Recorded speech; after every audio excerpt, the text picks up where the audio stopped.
Do you know that approximately 1,000 people are fatally wounded each year here in the United States by police officers? And 25% of those are people with mental health challenges. Why I'm letting you know about this statistic, according to Rogers and his colleagues, is because when someone is in a mental health crisis, our police officers are the first responders, which are usually poorly trained on how to deal with individuals with mental health challenges and illnesses.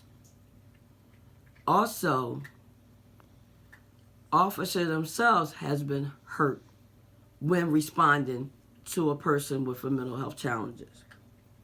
The question I want to ask you is, how can we prevent this from happening?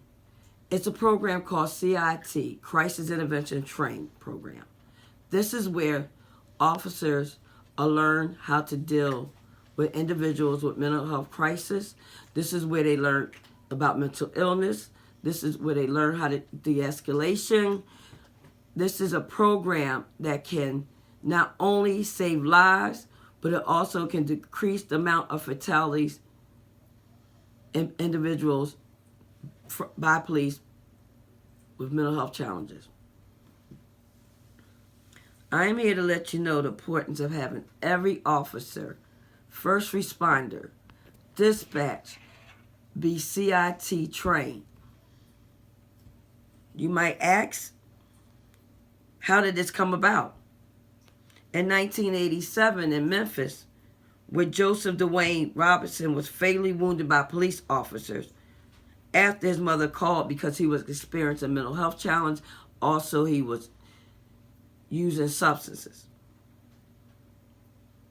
That following year in 1988, it's when Memphis came up with the CIT model, according to researcher Rogers. However, today, not every police department has CIT officers. And because of that, many years after the incident with Joseph, we have lost many individuals with mental illness and from police interaction, which could have been stopped if our officers had the proper training. And why I'm letting you know about the Crisis Intervention Trained Officer Program is because here in Philadelphia recently, in the past few months, we had an individual young man who was fatally wounded by police when they responded to a call of a male in a mental health crisis. And in the aftermath of the investigation of that fatality, we find that neither officer on the scene was crisis intervention trained. The dispatcher did not code the call right, nor did the police officer have tasers, which could have been less harmful and more effective than the officers needing to draw their guns. His mother had told them that when she called, she did let them know that her child was in a mental health crisis and that she needed some help. Also, we learned that our officers here in Philadelphia do not have tasers. They all do not have tasers. We need to provide them with tasers, crisis intervention training, mental health first aid.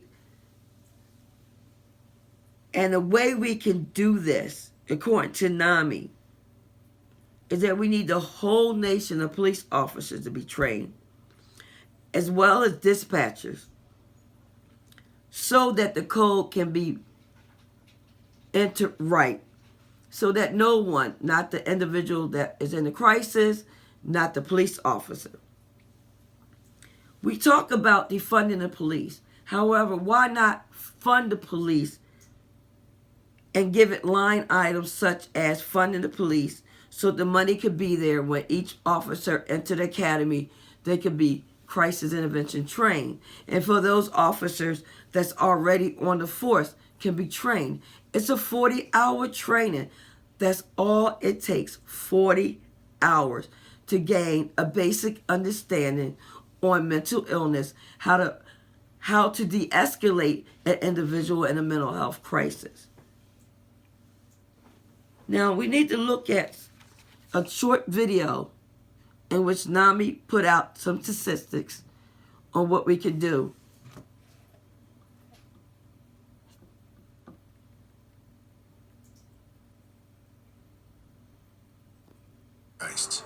And while officers always strive to do Ready? Law enforcement officers are dedicated. Every day they put on a uniform and deal with everything from pesky kids on skateboards to bank heists. And while officers always strive to do their best, sometimes they encounter situations more suited for social workers, like dealing with mental health crisis calls, which is why we have crisis intervention teams. CIT programs teach law enforcement officers how to safely de-escalate mental health crisis situations. In fact, law enforcement agencies that have CIT programs in place have reported as much as an 80% decrease in officer injuries during mental health crisis situations. Not only do CIT programs educate officers, they also bring together community members and mental health care providers to offer convenient options for treatment and to reduce the number of repeated calls for police service, saving officers valuable time. Take the next step in helping your community better respond to mental health crisis calls. Learn more about CIT programs by visiting NAMI.org/CIT. And as you can see here by this video, it gave you some statistics. 80% rate of fatalities not happening. That alone should let you know the value and importance and the power in having a CIT team. CIT trained officers. And the way we can do this is to become an advocate for changing the way our community responds to mental illness. You yourself can take mental health first aid training. You can contact your local and national representatives to implement the CIT program in each of your police districts, police communities. You can become a stakeholder in your own community to examine the need and how to support those with mental health challenges so they will receive the proper help instead of going to jail or be fatally wounded. And that is what I'm here to let you know, that the importance of crisis intervention training in our first responders, not only can it save lives, it's one of the most valuable tools that our first responders can learn. Thank you.